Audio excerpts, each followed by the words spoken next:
Dans ce tutoriel, je vais vous montrer comment réaliser un pliage de photos en perspective. On réalisera cet effet, il faudra bien suivre le tutoriel parce que si vous vous trompez, eh bien vous vous retrouverez avec la même image dans toutes les sélections. Donc faites bien comme je vais vous faire voir, sinon vous n'y arriverez pas. Sinon ça reste un tutoriel assez simple. Si vous êtes débutant et que ça fait 3 ou 4 mois que vous manipulez Photoshop, vous devriez y arriver sans trop de problèmes. Alors on va passer directement au tutoriel, c'est la meilleure des choses. Alors je ferme toutes mes images et je vous dis à tout de suite. Alors vous ouvrez une image quelconque, d'une assez grande taille, si vous voulez un arrière-plan avec une image. Si vous voulez un arrière-plan par exemple blanc ou noir, eh bien vous ouvrez un nouveau document de 1920 pixels par 1080 pixels et 300 pixels pouces pour la résolution. On va prendre notre outil rectangle vectoriel. Donc on vient à gauche sur la barre des outils, vous cliquez et vous faites un clic gauche sur outils rectangle. Ensuite vous venez en haut sur la barre des tâches. Ici vous vous assurez d'être sur forme. Si vous êtes sur tracé au pixel, vous vous mettez sur forme. Ici sur le rectangle vous cliquez et vous mettez une couleur quelconque. Bon moi je mets la couleur noire. Vous pouvez mettre une autre couleur, c'est pareil. Pas de contour. Donc le contour, si vous avez une couleur par exemple, eh bien vous cliquez sur le rectangle barré de rouge pour pas qu'il y ait de contour. Vous venez à côté de la sélection, vous cliquez pour fermer la fenêtre. Vous venez sur votre image, vous faites un clic gauche et vous faites glisser. Vous faites un rectangle ou un carré, vous faites ce que vous voulez. Moi je le fais comme ça et vous lâchez.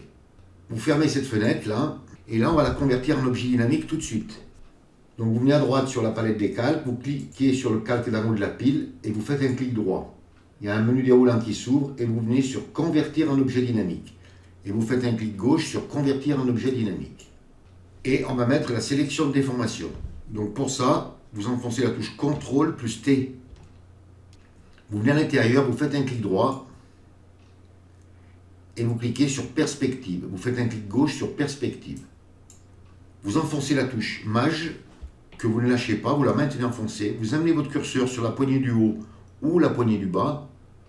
Vous faites un clic gauche et vous faites lever. Et vous lâchez. Ensuite, vous revenez à l'intérieur, vous faites un clic droit et vous cliquez sur Homothétie. Vous faites un clic gauche sur Homothétie. Vous enfoncez la touche Maj, vous venez sur la poignée du milieu là et vous resserrez un peu.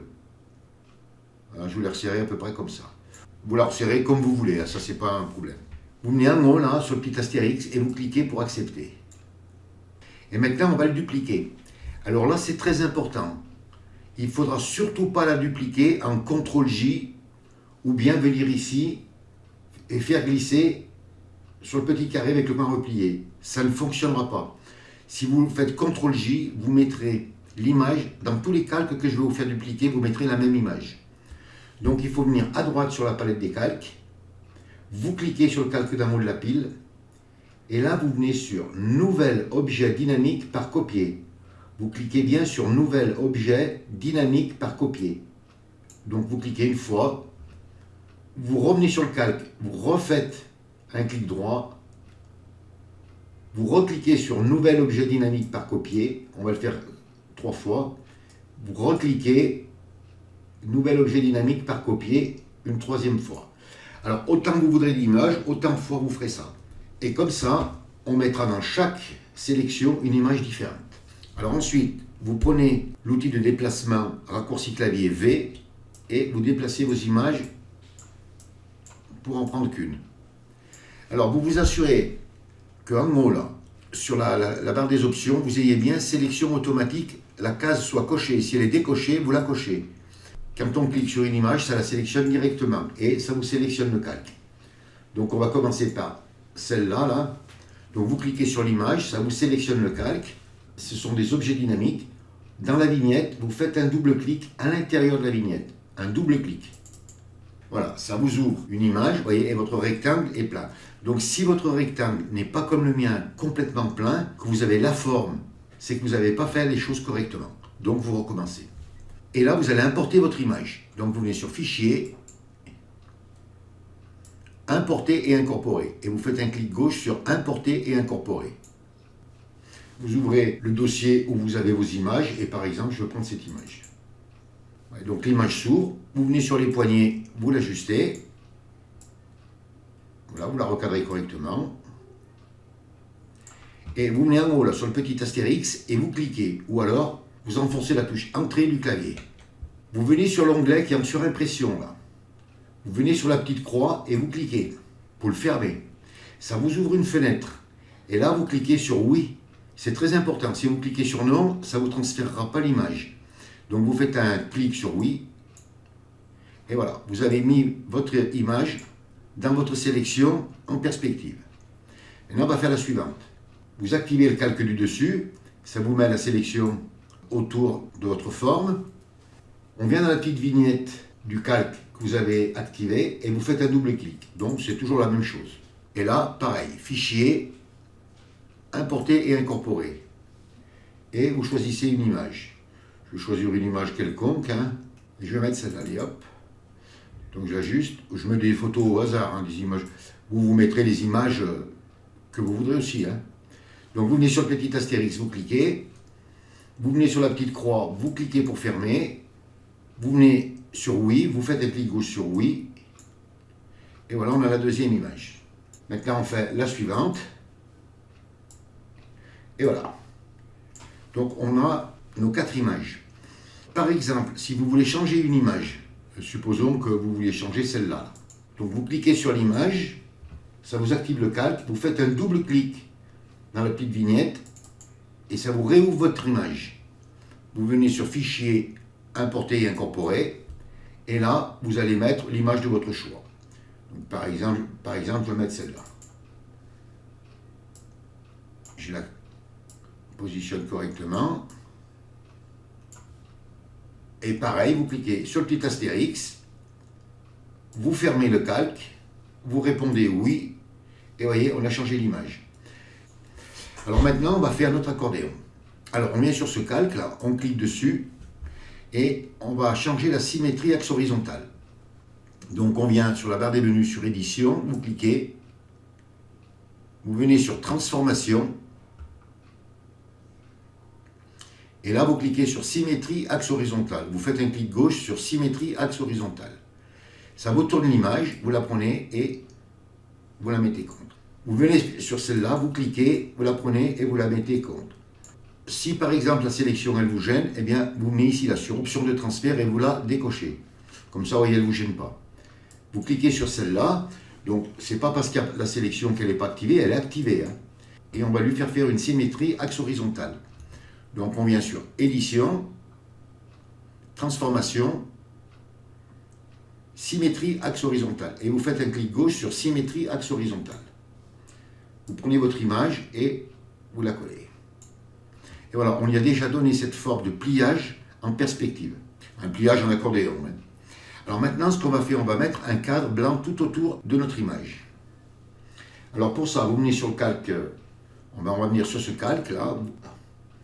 Vous venez sur l'arrière du calque et vous faites un double clic sur l'arrière du calque. Ça vous ouvre style de calque. Vous venez ici là sur contour et vous cliquez. La taille, vous la mettez à 15. La position, vous la mettez intérieure. Donc si vous êtes sur extérieur ou centre, vous mettez sur intérieur. Le mode de fusion normal, opacité 100%.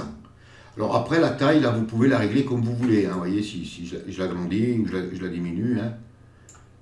Vous pouvez aussi mettre la couleur que vous voulez. Donc moi je le mets blanc pour le tutoriel. Après vous pouvez complètement changer. Si vous voulez mettre une texture ou si vous voulez mettre un dégradé. Enfin vous avez le choix de faire comme vous voulez. Et vous cliquez, vous venez ici là et vous cliquez sur OK. Maintenant on va transférer ce cadre sur toutes les autres images. Vous venez à droite sur la palette des calques, donc votre calque est actif. Vous enfoncez la touche Alt. Vous venez sur FX là et vous le faites glisser au calque du dessus. Vous ne lâchez pas la touche Alt. Et vous faites glisser FX à chaque fois. Vous voyez, et vous avez mis votre cadre de partout. Alors maintenant, je vais vous montrer comment mettre une petite ombre portée quand même. Vous voyez, pour faire la séparation, là, qu'on voit bien le pliage. Donc on vient sur le calque, là, et on clique sur l'arrière du calque pour réouvrir style de calque. Faites un double clic. Et vous venez ici, là, sur ombre portée, et vous cliquez. Alors vous voyez, moi je l'ai déjà mis, mon ombre portée. Alors je l'ai mise un peu au hasard. Vous pouvez la régler comme vous voulez. Alors, vous mettez le mode de fusion normal, l'opacité à 100%, l'angle, moi je l'ai mis à 30 degrés, vous choisirez votre angle, vous le réglerez comme vous voudrez. Vous cochez la case « Utiliser l'éclairage global » Moi, la distance, je l'ai mise à 9 pixels, le grossi à 0%, et la taille, je l'ai mis à 18. Je l'ai grossi un petit peu, c'est pour bien vous faire voir pour le tutoriel. Mais là, vous réglerez la taille que vous voulez. Et vous venez sur OK et vous cliquez. Et là, pareil, on va transférer l'ombre portée de partout. Donc, comme tout à l'heure, vous enfoncez la touche Alt, vous venez sur FX et hop, vous faites glisser. Celui-là, vous le prenez et vous le faites glisser. Celui-là, vous le prenez et vous le faites glisser. Et voilà, on a mis notre ombre portée de partout. On a réalisé un petit effet qui est pas mal. Alors bon, l'ombre portée, vous n'êtes pas obligé de la mettre, hein, vous n'êtes pas... Bon, moi je l'ai accentué un peu, c'est pour que vous puissiez bien la voir, mais après essayez de la réduire un peu, la mettre assez discrète, mais qu'on voit un peu les plis. Hein. Alors ensuite, si vous voulez bouger vos 4 images en même temps, vous venez à droite sur la palette des calques, vous cliquez sur le calque d'en haut de la pile, vous faites un clic gauche, vous enfoncez la touche Maj, vous venez sur le calque du bas et vous cliquez. Pas l'image, hein, vous ne la touchez pas l'image. Vous avez vos 4 calques de forme qui sont sélectionnés.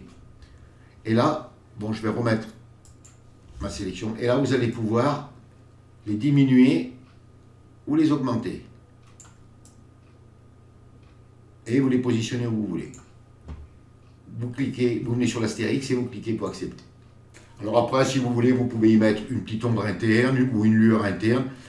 Vous pouvez faire plein de choses. Hein. Alors faites attention à l'ombre portée quand même, hein. Faites-la plus mince. Hein. Voilà, c'est un tutoriel qui est en soi pas trop compliqué. Par contre, suivez bien la marche que je vous ai montrée. À partir de là, vous n'aurez pas de problème. Et ensuite, vous pouvez changer image par image en fonction de l'image que vous voulez supprimer ou pas. Et bien voilà, il ne vous reste plus qu'à réaliser de belles choses. Amusez-vous bien. Ce tutoriel est terminé. Je vous dis au revoir, merci et à bientôt pour un nouveau tuto.